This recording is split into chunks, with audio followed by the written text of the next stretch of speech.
Monitoring the horrific news out of Yemen today, where the local ISIS faction claiming responsibility for multiple suicide attacks in the country's capital that occurred this morning. At least 137 people murdered, over 300 injured when 4 bombers attacked 2 mosques in the city of Sana'a, detonating explosives both inside and outside a building there. The attacks took place as worshippers were attending noon prayers, according to witnesses, and that meant that children were among the victims there. One witness telling the AP that blood was running like a river. Yemen spokesperson in Washington telling NBC that a 5th bomber targeted another mosque in northern Yemen. That bomber couldn't get past security and then detonated that vest outside the area of worship. There were no casualties in that particular attack. Now, according to the global security firm and NBC consultant Flashpoint, this is the first high-caliber attack carried out by ISIS in Yemen.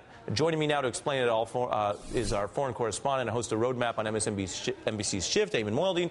Look, the big picture here for Americans who may not think a lot about Yemen is ISIS's points of attack are widening outside of Syria and Iraq. Yeah, and we're seeing this in a very spectacular fashion. This attack was in so many ways, if you will, a turning point for a country that has already been completely marred by violence, sectarian tensions. But now if you have ISIS carrying out these types of attacks, killing 137 people, you can imagine that it is potentially going to drag that country even into more of a state of chaos and collapse. And that's going to be a major cause of concern. The U.S. already has a very robust counterterrorism operation. But also, if you have a completely failed Yemen, completely engulfed in civil war, you are on the border of one of the world's largest oil producer, that is Saudi Arabia. You're also sitting on one of the most important access water points in the world with so much of the world's oil flow supplies. Piracy could once again become a major international issue. So this would be a disastrous situation. Yeah, and we know from recent history, Yemen is a problem for us vis-a-vis al-Qaeda. What's new here, the news, is that it's a problem now in a deeper way with ISIS. The Pentagon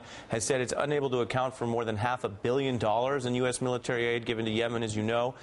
Last June, we had Obama saying, quote, "You look at a country like Yemen, a very impoverished country and one that has its own sectarian or ethnic divisions. We do have a committed partner there in the president of Haiti at the time and his government." For folks watching, though, what are we doing wrong if we've been talking about the problem, seen the money escape, seen the drone campaign go as far as it can? What else can be done? Well, a lot, I guess, can be done to prevent the state from collapsing. But what has emerged, and this is the hard part, what has emerged is this sectarian fault line. The Houthi rebels now control the capital of Yemen, Sana'a. They control about 9 other provinces. They're very closely aligned to the Iranian government. They certainly get a lot of support, if not materialistically, but certainly at least sympathetically from Iran, which means that the Sunni population that the United States was backing for a long time that are now losing control of the country are engaged in this fight against these rebels. And what you've opened is one more sectarian fault line, like what we're seeing in Syria, like what we're seeing in Iraq and elsewhere. You have now one more front where the United States is supporting perhaps a Sunni government, that of Hadi, President Abdul Mansur Hadi, who lost control of his country, against a rebel group that is being backed by Iran. So certainly it does not look good from the United States perspective, because you still have that backdrop of a very strong presence of al-Qaeda, very strong presence of ISIS now, and that's going to be a major cause of concern for U.S. officials who have been engaged in counterterrorism operations in Yemen for close to a decade now.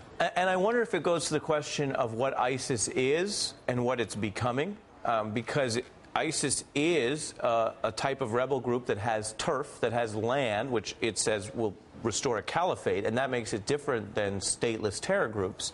And yet now we're seeing, of course, some of the hallmarks of al-Qaeda-style groups that are doing these attacks or that are loosely affiliated.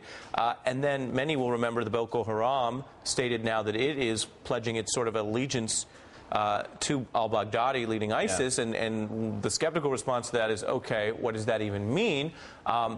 The response today, when you look at these kind of attacks, is, oh, these other groups, if they want to, can work in concert with ISIS to project force well beyond Syria and Iraq. That's exactly what has emerged, is that we're seeing actually al-Qaeda becoming even less relevant. Al-Qaeda in places like Yemen are still very potent. What has now emerged is that ISIS in places like Libya, Yemen, Nigeria, with the allegiance from Boko Haram, means that ISIS's ideology is spreading. Now, this doesn't necessarily mean that ISIS and the caliphate, so-called caliphate that al-Baghdadi runs out of Iraq and Syria, has any operational control over these places. Doesn't necessarily mean they're going to have any kind of links operationally to Boko Haram or in Yemen. But the fact that ISIS is now capable of inspiring groups in these countries to become even more extreme and to wave the ISIS banner and the ISIS ideology in the names of the attacks they're carrying out, that in itself is going to be much more of a destabilizing factor across the region. When you look at the countries, ISIS has now a presence in northern Egypt, in the Sinai Peninsula, Libya. The attacks in Tunisia have been claimed by an ISIS affiliate, Boko Haram, and now in Yemen as well as other places. So it is completely expanding at a rate that I think very few people would have imagined, given the fact that the coalition has been trying to target ISIS in Iraq and Syria. Ayman Moeldin, thank you.